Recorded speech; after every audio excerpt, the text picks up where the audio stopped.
Good morning, gang. It's about 4:30 here Sunday morning, and yeah, I'm getting an early start. It's just normal. This one is particularly important to those of you in Illinois, Indiana, Michigan, and Wisconsin. Uh, Somebody had told me last night on a live stream that there was a fire at a BP refinery in Whiting, Indiana. This is a big one.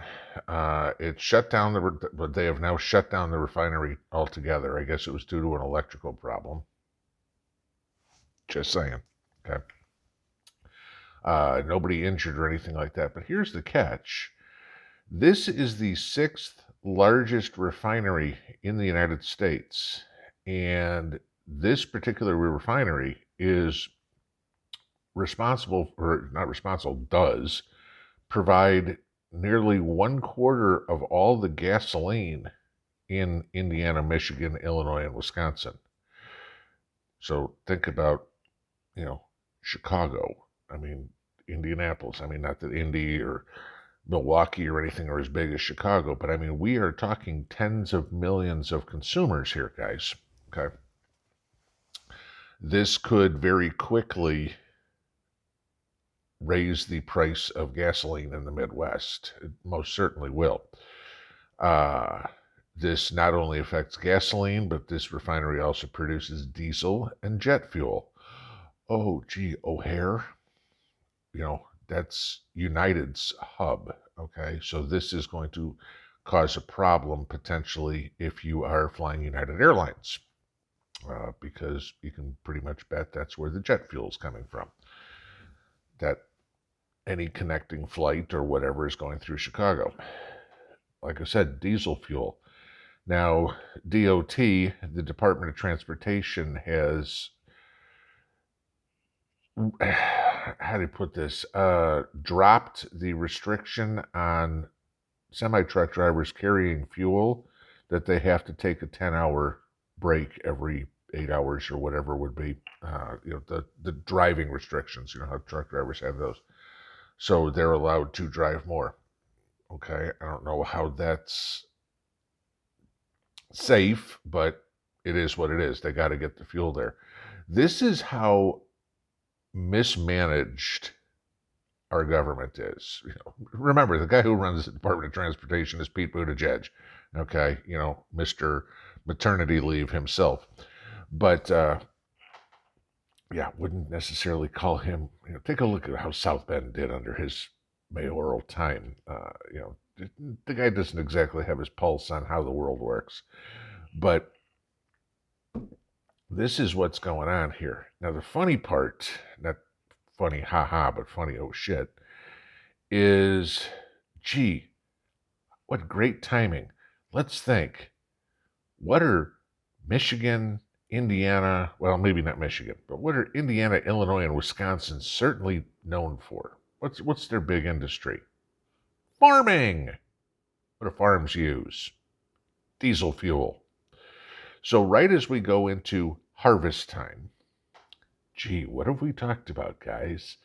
That the harvest is going to suck this year.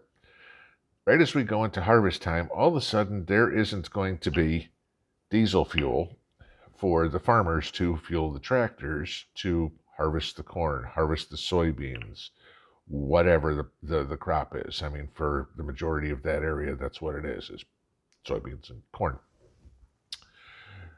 So that's going to drive prices up on food. That is going to drive prices up on ethanol, let alone drive prices up on gas, not for just for this particular area, because what are they going to do?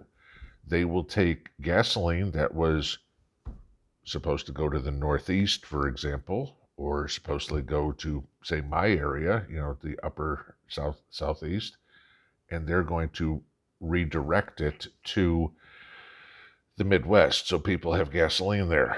Yes, all right. This is when you start talking about rationing, okay? And we've talked about it before.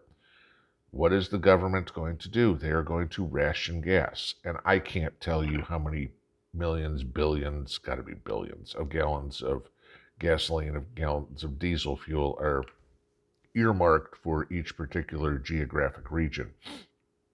But for the sake of argument, let's say it's 10 billion gallons of gasoline are earmarked for Ohio, Pennsylvania, West Virginia.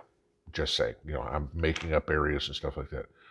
And that because that's the normal amount used. Well, now they need it in Indiana, Illinois, Michigan, Wisconsin. So let's take 1 billion gallons from there and move it over here. And take 1 billion gallons from the Kentucky, Tennessee, Virginia area and move it up there.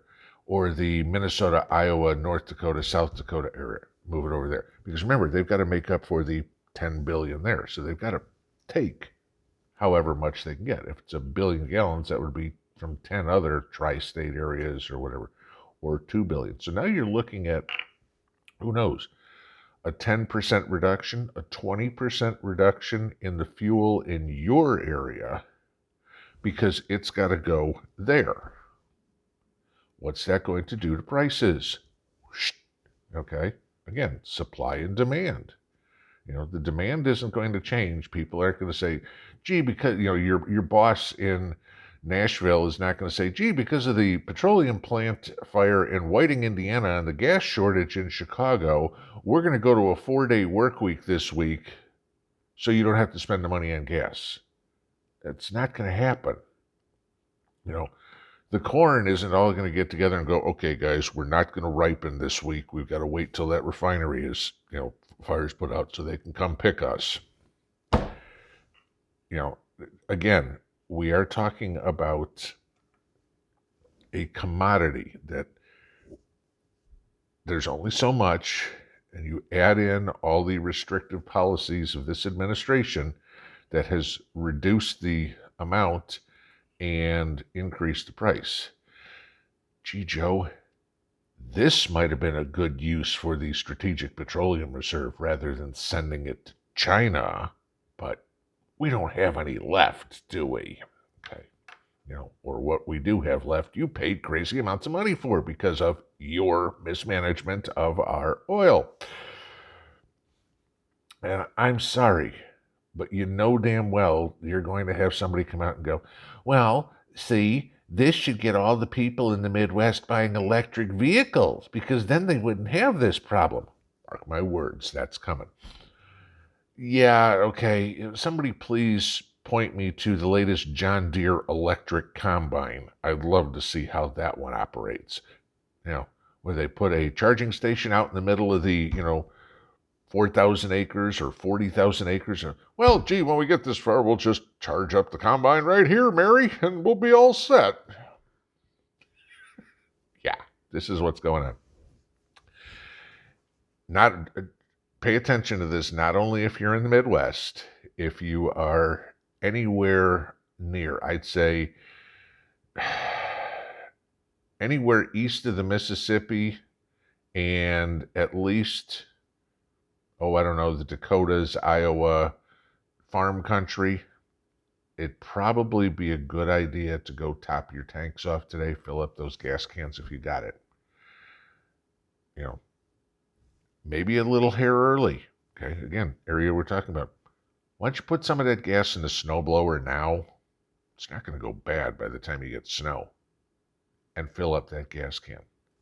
Gas is cheap under the Biden administration lately.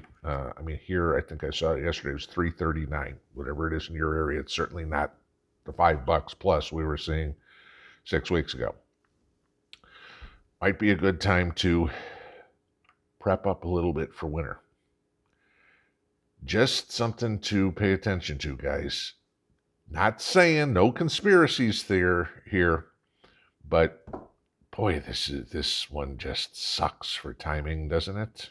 Right as school starts, right as the harvest comes in. Gee, I'm sorry, the school buses don't have any diesel fuel. Just thinking. We'll see what happens today. It's going to be a busy one. At least work-wise. I'm not saying video-wise.